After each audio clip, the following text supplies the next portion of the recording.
করবা ওইখান থেকে মুভমেন্ট করবা সামনে যাবো। আসসালামু আলাইকুম প্রিয় দেশবাসী এবং সকল ইমেলের উপযোগী গ্রাহকগণ, আমরা আজকে জমায়েত হয়েছি ইমেলের উইনবোর্ডের সামনে, ইমেলের পুরাতন অফিস। আমরা সবাই এটা চিনে থাকি। আমাদের সকল ভুক্তভোগী দেশ দেশান্তরে বাংলাদেশের সকল ভুক্তভোগী গ্রাহকরা যে যেখান থেকে ফিরেছেন সে সেইখান থেকে এসেছেন। তো আমরা আশা রাখি আমাদের সামনের দিনগুলোতেও আমাদের এই কার্যক্রম চলমান থাকবে এবং আমাদের আন্দোলন এবং মানববন্ধন এবং আমাদের সকল প্রকার কর্মসূচি আরো কঠিন থেকে কঠিনতর হবে। আজকে যারা আমাদের এই মানববন্ধনে উপস্থিত হয়েছেন তারা ইতিমধ্যে জেনে গিয়েছেন যে এই রাসেল সাহেব একজন আওয়ামী লীগের দোসর।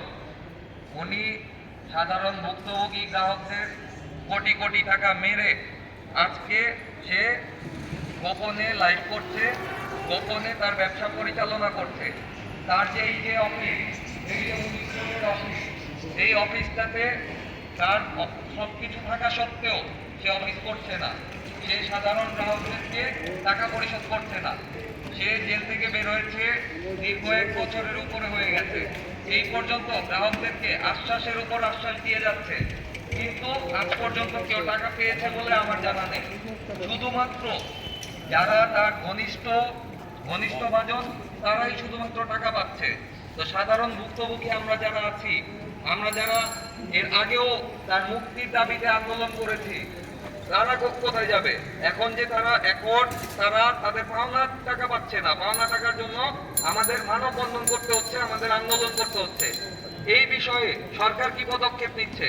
আমরা অন্তর্বর্তীকালীন সরকারের কাছে আবেদন জানাই, আপনারা যত দ্রুত সম্ভব এই রাসেল সাহেবের মতো দোসর, আওয়ামী লীগের দোসর, ওনাকে আইনের আওতায় আনেন, না হলে আমরা আমাদের পদক্ষেপ জারি রাখবো।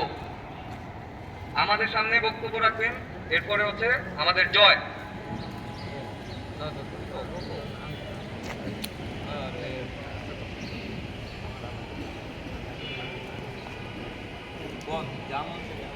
আসসালামু আলাইকুম, আমি মোহাম্মদ মহিউদ্দিন হোসেন মহিন, সিভিলের একজন ভুক্তভোগী গ্রাহক।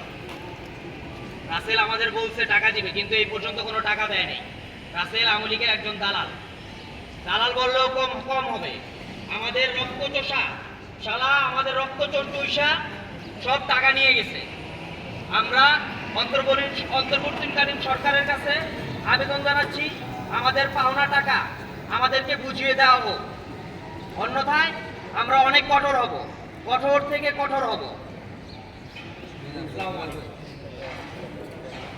আসসালামু আলাইকুম, আমি মোহাম্মদ মিনহাজ হোসেন বলছি ভোলা থেকে। আমি জানতাম বা আমরা জানতাম democracy is the people, by the people and for the people, কিন্তু বাংলাদেশের ক্ষেত্রে সম্পূর্ণই আলাদা। আমার মনে হচ্ছে বাংলাদেশের জন্য হওয়া উচিত democracy has been tried by the commission. এই কমিশন নিয়েই, এই কমিশন বাণিজ্য করে রাসেল তার ব্যবসা বাণিজ্য চালিয়েছে বিগত বছরগুলোতে, এখনো ঠিক একই ধারাবাহিকতা অব্যাহত রেখেছে। দেখুন আজকে তার এই প্রতিষ্ঠানের কোথাও আলো জ্বলছে না, সে কোন জায়গা থেকে অফিস কার্যক্রম করছে, সে আমাদের পাওনা টাকা পরিশোধ করছে না। অথচ এই দেশের এত বড় একটি সংস্থা এই ebali.com বিডি, কেন সে আমাদের টাকা পরিশোধ করছে না তা জিজ্ঞেস করার জন্য বাণিজ্য মন্ত্রণালয় রয়েছে, ই কমার্স, ই ক্যাপ, আরো অন্যান্য ভোক্তা অধিদপ্তর, কিন্তু তারা আমাদের এই বিষয়গুলোকে দেখছে না বলতে ভুল হবে। ওই যে আমি বলেছি কার্ড বাই দ্য কমিশন, আমার মনে হচ্ছে এই কার্ড বাই দ্য কমিশনের মধ্যে থেকেই তারা রাসেলকে সুযোগ সুবিধা দিচ্ছে। রাসেলকে তো আর সুযোগ